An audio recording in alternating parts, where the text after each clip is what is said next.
C'est comme essayer de parler de religion avec quelqu'un.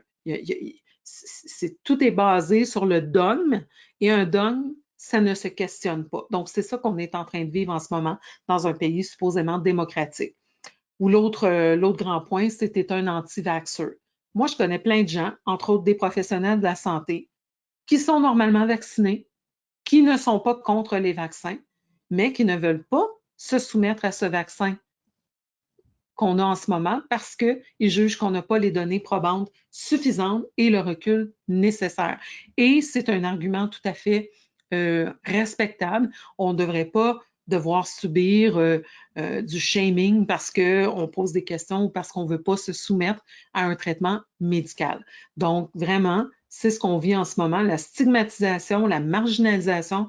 Imaginez, avec un pass sanitaire, qu'est-ce que ça va être? Parce que là, ça va être clairement évident, les gens qui sont vaccinés, qui ne sont pas vaccinés. Donc, c'est pour ça que des pays comme Israël ont fait volte-face, parce que ça va à l'encontre de tout ce qu'on connaît dans la démocratie. Alors ensuite, bon, en termes d'évaluer notre choix, c'est toujours une question d'évaluer les bénéfices versus les risques. Alors, qu'en est-il au niveau des enfants? D'abord, on essaie, comme je disais, de faire porter la culpabilité aux parents et en extrapolation aux enfants, en leur disant, non, c'est vrai que pour toi, c'est pas dangereux, mais tu vas devenir un vecteur et tu risques de transmettre COVID à ta grand-maman. OK? C'est pas ça que la science nous dit. Ça, c'est l'autre chose qui est absolument aberrante, c'est que la science est absolument absente du débat sur une question de santé publique. Ce sont des comptables, ce sont des gestionnaires, ce sont des gens qui sont sur le payroll, je vais vous le dire franchement, de Bill Gates, qui font des modèles mathématiques et qui suggèrent des solutions aux dirigeants de la santé publique. Il y a très peu de médecins dans cette affaire-là. Il y a très peu de scientifiques dans cette affaire-là. Ça, c'est autre chose qui devrait soulever un questionnement de la part de la population. Donc, je reviens. Alors, selon un article qui a été publié dans Pediatrics, Official Journal of the American Academy of Pediatrics, donc l'Association des pédiatres américains, je n'ai pas été inventé ça, vous avez la référence officielle. Alors, ce que ça nous dit, la transmission de COVID-19 et les enfants ne sont pas à blâmer. Donc, je vous en ai traduit une partie, ça dit, ces données suggèrent toutes que les enfants ne sont pas les moteurs importants de la pandémie.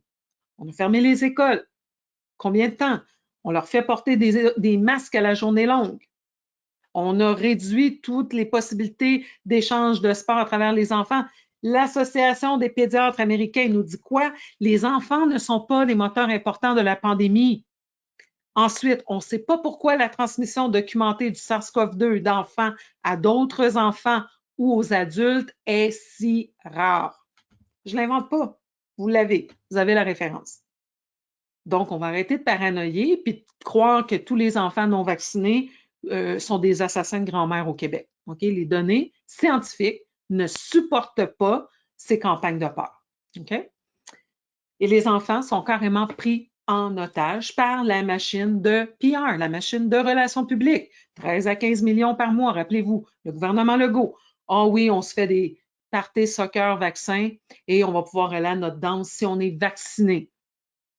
C'est horrible parce que ça remet encore une fois une responsabilité sur le dos d'un enfant qui doit maintenant endosser cette espèce de sens de devoir, le peer pressure, donc la pression de ses pairs, versus parfois l'opinion des parents aussi. Hein? Les parents qui se questionnent et qui disent « Mon enfant est jeune, est en bonne santé, je ne veux pas prendre le risque de le faire vacciner. Je vois que les effets secondaires sont beaucoup plus présents chez les jeunes, entre autres les jeunes garçons. Donc, je ne veux pas soumettre mon enfant à ça. » Mais l'enfant, lui, paradoxalement, vit cette pression sociale-là. Donc, c'est beaucoup trop de culpabilité et de pression qu'un enfant ne devrait pas devoir assumer. Mais la question de santé mentale au Québec, on s'en balance. Alors, l'autre chose, c'est la question des données extrêmement limitées par rapport à l'innocuité de ces vaccins sur notre population infantile. Et on ne peut pas, sur la base des données qu'on a à l'heure actuelle, faire une bonne évaluation du rapport bénéfice-risque. Je vais vous en faire une sommaire avec l'information qu'on a de disponible, mais on n'a pas du côté des fabricants de vaccins l'information qui nous permet de faire un vrai choix éclairé. Et je vais revenir à la notion de choix éclairé. Ensuite, la répartition des décès liés à la COVID-19 au Québec selon le groupe d'âge. Ce diagramme-là aussi nous vient de l'INSPQ, l'Institut national de santé publique du Québec. Alors, je voulais aller voir, il y a combien de décès chez les enfants? Parce que là, 12 à 18 ans, 12 à 19 ans, on les vaccine, mais tantôt, on va essayer de les vacciner dès la naissance, parce qu'évidemment, plus on vaccine de gens, plus les riches font de l'argent. C'est un marché, les vaccins. Pensez-y 2 minutes. Si vous vendez des médicaments pour réduire le cholestérol, les hypocholestérolémiants comme les statines, à un moment donné, vous avez un bassin limité, là. Il faut que les gens rencontrent certains paramètres pour pouvoir les médicamenter. Imaginez les vaccins, vous donnez ça en prévention. Tout le monde peut bénéficier de votre produit. Quelle merveilleuse façon d'augmenter votre marché et vos marges de profit, n'est-ce pas? Donc, ces fameux enfants qu'on essaie de vacciner, qu'on met les grosses campagnes vaccinales. Avez-vous vu le vidéo avec un autobus qui arrive avec plein d'enfants? On a déroulé le tapis rouge dans une espèce d'aréna. Il y a un DJ, il y a des lumières. C'est vraiment cool d'aller se faire vacciner. Moi, personnellement, ça me donne mal au cœur. OK? Mais bon, libre à vous. Alors, je reviens à mon diagramme de l'Institut national de santé publique. Ils sont où les cas d'enfants? De 0 à 9 ans, on ne les voit pas. 10 à 19 ans, on ne les voit pas. 20 à 29 ans, là, il y a une petite ligne. Là, vous allez peut-être me dire, ouais, mais c'est parce que sur la tarte, il y en a pas assez pour que ça soit statistiquement significatif, on n'est pas capable de faire la petite ligne. Alors, je vous ai donné un autre graphique pour bien vous montrer. Alors, nombre cumulatif de décès liés à la COVID au Québec selon le groupe d'âge et le sexe. On va aller voir. 0 à 9, 10 à 19, 20 à 29, 30 à 39. Boum, il y en a qui commencent à apparaître. Puis juste au cas où tu ne serais pas encore certain ou certaine, je vais montrer un autre tableau pour expliquer la même affaire. Là, ici, on a rajouté les conditions préexistantes parce que tu sais que selon les pays, c'est entre 90 et 97 à peu près de gens qui sont décédés de COVID qui avaient des conditions préexistantes. OK? Alors, si on va aller voir les décès, moins de 10 ans, ND, on n'en a pas. 10 à 19, on n'en a pas. 20 à 29, on n'en a pas. 30 à 39, tout d'un coup, on en a. On a 13 décès sur 8,5 millions d'habitants qu'on a associés à COVID, même si on ne fait pas d'autopsie, hein, fait que ça peut être un lien de parenté avec quelqu'un qui avait COVID, mais en tout cas, mettons qu'il y en aurait eu 13 pour vrai. Mettons, OK? Les 13 avaient 2 conditions préexistantes ou plus. Fait que ça, on ne sait pas, là. Il était peut-être en fin de cancer avec un problème cardiovasculaire par-dessus ça, puis là, le COVID est arrivé par-dessus, fait qu'il serait mort de la grippe. Ben là, ils sont morts de COVID, parce que on sait, la grippe, ça a disparu depuis qu'on a COVID. Donc, comme vous voyez, il n'y en a pas de cas. Et pour le plaisir, on va aller voir à la fin les pourcentages de cas, et vous voyez qu'évidemment, plus on augmente en âge, mais aussi plus on a de risques d'avoir des maladies. Hein. C'est sûr que plus on est âgé, plus on se fait diagnostiquer parce qu'il faut bien nous donner quelques pilules et quelques injections avant qu'on meure. Donc, plus on a de pathologies en vieillissant, bien évidemment aussi les gens qui sont morts de COVID plus vieux, comme le groupe de 90 ans et plus, avaient plus de 93 en plus de 93 des cas, avaient au moins 2 conditions préexistantes. Donc ça, c'est l'autre point, c'est que d'abord, des enfants qui meurent de COVID, il n'y en a pas. Les enfants peuvent être diagnostiqués positifs avec COVID. En général, les cas sont très légers. Ils peuvent être complètement asymptomatiques. Dans certains cas, ça s'apparente à un rhume. Pas d'enfants aux soins intensifs avec COVID. Ils ne sont pas des bons vecteurs. L'Association des pédiatres nous le dit. OK? Et on va les soumettre à un traitement expérimental. Alors, vous savez, depuis la Deuxième Guerre mondiale, plus précisément en 1947, on a créé ce qui est appelé le Code de Nuremberg. Nuremberg parce qu'il y avait eu un procès Et suite aux expérimentations qui avaient été faites, entre autres chez les Juifs, on a dit plus jamais. Il ne faut plus que ça arrive. On ne peut pas avoir le droit de tester des produits comme ça chez des gens ou des opérations, toutes sortes de choses. Donc, les règles de bioéthique sont nées. Alors, quand on veut faire un protocole d'études cliniques, même dans les produits naturels, on est soumis au même type de règles bioéthiques. Même en sciences sociales, on doit aussi être approuvé par un comité éthique quand on veut faire une étude. Donc, normalement, il y a des règles d'éthique qui s'appliquent. Et le Code de Nuremberg nous dit que la condition absolue préalable à toute étude clinique, c'est le consentement éclairé. Et le consentement éclairé, il y a au moins 3 aspects au consentement éclairé. Le Code Nuremberg a 7 points, là, mais aujourd'hui, je voulais vraiment mettre l'emphase sur le consentement éclairé.